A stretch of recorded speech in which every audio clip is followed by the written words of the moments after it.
Good morning, Christ the King. Good morning. My name is Nathan Wiker, and together with my wife Wendy, we have been members of Christ the King.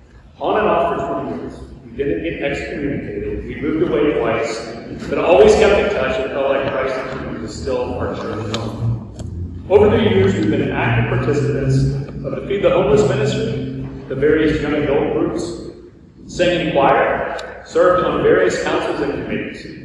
Now we're kids, our daughter Bailey and son Jalen, who were baptized in Christ the King just last year. We are fully participating in various family ministries and youth ministries as well, with Bailey just starting her first year of confirmation.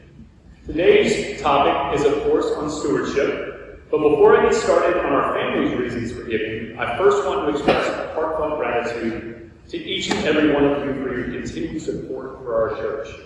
Whether financial or through your time and talents, regardless of how much you have been able to give, this dedication to our church community has enabled us to sustain and grow this congregation in various ministries when many others are struggling.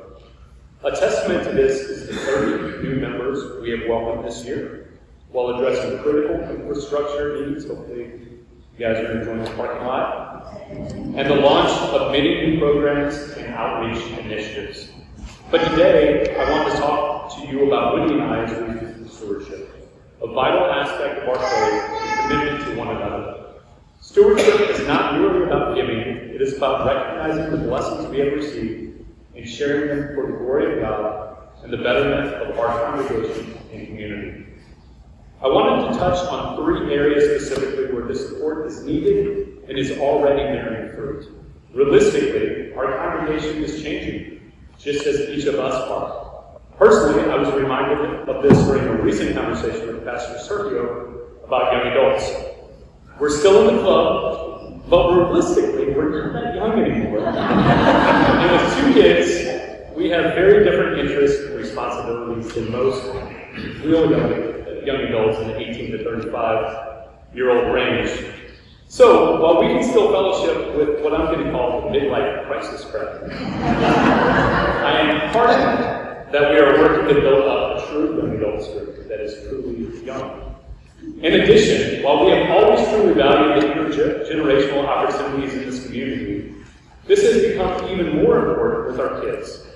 I am so proud that while we can have deep theological discourse, structured liturgy, and splendid music, each of the staff sees and treats every member and child as an equally important piece of this congregation.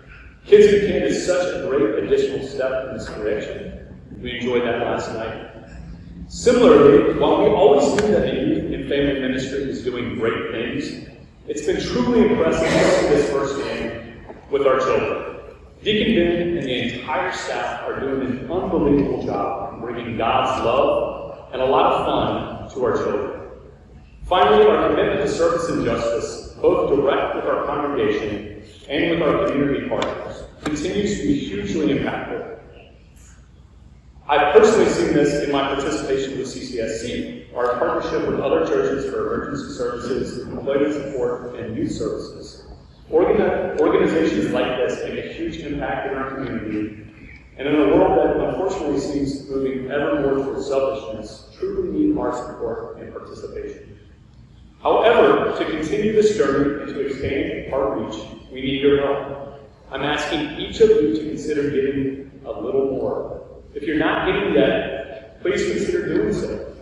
If you're not giving consistently, please start this as a habit. And if you're giving consistently, please consider looking at your current level. You can see the bar charts there. And moving one step up, or several steps up, if you so desire.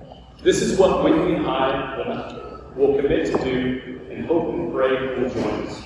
Your increased support will not only sustain our current efforts, but will also enable us to continue to drive towards completion of our strategic plan that is already very much underway, especially as we look to call an associate mission developer for the Memorial Campus.